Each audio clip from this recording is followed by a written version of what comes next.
Bonsoir à tous, bienvenue dans les experts du tennis ici au Royal Tennis Club de Marrakech. Un énorme sourire, vous allez le voir sur le visage de nos joueurs. Deux joueurs de simple, mais surtout, avant tout, deux joueurs de double extraordinaires, Laurent Orsini. Oui, c'est vrai qu'on a ici avec nous, on a la chance d'avoir les héros de ce week-end. On n'a pas l'habitude de voir en simple. Ils ont joué hier, ils ont gagné chacun leur match. Puis aujourd'hui, ils ont emporté la rencontre avec leur double. Franchement, bravo les gars. Ah ouais, Hugo. Merci. C'est vrai que c'était une rencontre éprouvante. On est content de ne pas avoir à jouer de match décisif et d'avoir pu remporter tous les points de cette rencontre. Donc super fier, super content du travail accompli. C'était super chaud, hein. Très chaud jusqu'à la fin, on l'a vu. Parce que vous remportez la première manche en double et puis derrière, ça s'accroche quand même côté marocain.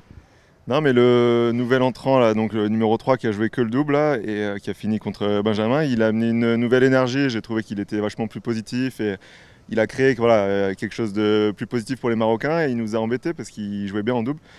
Mais voilà, on avait fait quand même le plus gros du travail la veille avec Hugo. On a gagné nos simples, on est super fiers de ça. Et c'est vrai que tourner à 2-0, c'était un énorme avantage. Mais après, il fallait vraiment finir avec le double, qu'on a très bien fait. Ils ont eu les bons repères. C'est pas simple de passer. Vous le savez, vous, maître Orsini. Vous savez, vous qui avez gagné il y a 30 ans ici, votre premier tournoi pro, c'est pas simple de passer de l'épreuve du double à l'épreuve du simple. Et surtout avec nos deux joueurs qui jouent, on nous le confirmait tout de suite, ils ne jouent pas de simple depuis pratiquement jamais tout au long de l'année. Et ça fait combien de temps, par exemple, Hugo ou Romain, que vous n'avez pas joué un match en simple en compétition officielle? Alors j'ai la chance d'en avoir joué un à Monte-Carlo cette année où j'ai appris la veille au soir que j'avais la wildcard, donc c'était compliqué pour se préparer. Mais oui, en 4 ans, j'ai dû en jouer 4. C'est vrai que Et c'est un vrai changement. Ouais, en fait c'est du tennis, mais les déplacements sont pas les mêmes, la tactique n'est pas la même, la gestion des points importants non plus, le format n'est pas le même, donc il a fallu s'adapter. Et puis on attaque le double, cette deuxième journée, avec un peu de fatigue aussi, parce qu'ici il fait très chaud. Un simple, ça dure longtemps, on court plus. Et comme tu viens de le dire, ça n'a rien à voir avec le double. Et puis on attaque aujourd'hui, on était content d'avoir gagné en 2-7 parce qu'on ne sait pas de quoi la suite aurait été faite. Oui, exactement. En fait, c'est pas moins fatigant, mais c'est vraiment une fatigue différente. C'est beaucoup plus d'émotions.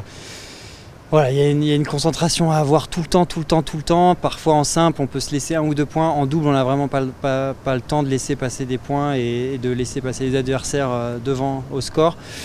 Donc voilà, très content malgré les courbatures d'avoir gagné en 2-7. Romain, votre dernier simple, c'était en tournoi bien sûr, hein? J'ai regardé, du coup mon dernier simple sur le circuit, c'était 2018. Après 2019, j'avais gagné un match en Coupe Davis, c'était au groupe 3 en Grèce. Mais voilà, donc 19, ça fait déjà 5 ans que j'ai plus trop joué. Donc là, après je sais que les deux ils étaient blessés, voilà, Lucas et Valentin, donc on s'est préparé depuis un moment. On a essayé de faire, ça fait un mois qu'on fait un peu plus d'entraînement physique, qui est quand même la base du jeu du simple. Mais c'est pas en un mois qu'on récupère des années d'entraînement. Mais on a quand même montré des belles choses ce week-end. Et voilà, au niveau tennistique, c'est vite revenu au final. Et après, ce qui nous avantage énormément, c'est qu'on gère la compétition en fait toute l'année. Donc on est des compétiteurs, on joue des grands tournois. Et c'est un gros avantage au final, que ce soit du simple ou du double, de la gestion des émotions. Et puis finaliste en double, on le sait, pour vous à Monte-Carlo, pour vous en Australie, une victoire à Rome sous la pluie, on s'en souvient, cette belle glissade. Tiens, justement, Laurent Orsini, c'est intéressant de les avoir tous les deux parce que pour Monaco, ils jouent ensemble, mais dans la vraie vie, c'est pas un vrai couple. Ouais, c'est pas un vrai couple. Ouais. Ils sont mariés chacun de leur côté avec des partenaires différents. Parlant. Mais c'est vrai, comme Romain venait de le dire à juste titre, c'est qu'on a vu, c'est l'expérience qui a fait la différence vraiment. Sur le cours, la maîtrise des émotions. J'ai trouvé que ce soit Hugo ou Romain, vous êtes restés calmes tout le long, malgré le score, malgré les rebondissements des matchs. Et ça, c'est vraiment ce qui a fait la différence. Oui, je pense que c'est ce qui a fait la différence. On a su gérer les moments importants, les moments très chauds, sans paniquer. Puis même si on ne joue plus ensemble sur le circuit, en 10 ans, 12 ans, on en a joué beaucoup des matchs, donc on se connaît quasiment parfaitement. Et dans ces moments-là, ça sert beaucoup. Ouais, ils ont commencé ensemble, le vivre ensemble, c'est important. On en parlait avec la présidente tout à l'heure dans le journal de Fabien Bonilla. Dans les experts, on va s'arrêter juste un instant. Vous devez laisser fêter ce succès quand même, parce qu'il va falloir... Ça ne fait pas 3-0, ça fait 4-0 au final, parce qu'il y a un 4e match pour le plaisir, un match obligatoire avec un des coachs, avec Benjamin Balleret, qui a fait coach et joueur. Ça, c'est plutôt sympa, il avait déjà fait joueur au Paraguay. L'avenir, il est beau, il est merveilleux, parce qu'au mois de février, vous allez jouer un gros, comme on dit. Oui, c'était notre objectif à tous. Là, on est content parce qu'on a la meilleure équipe qu'on ait jamais eu à Monaco avec nos 2 joueurs de simple, mais sauf que là, il fallait assurer sans eux, donc c'était un petit peu compliqué.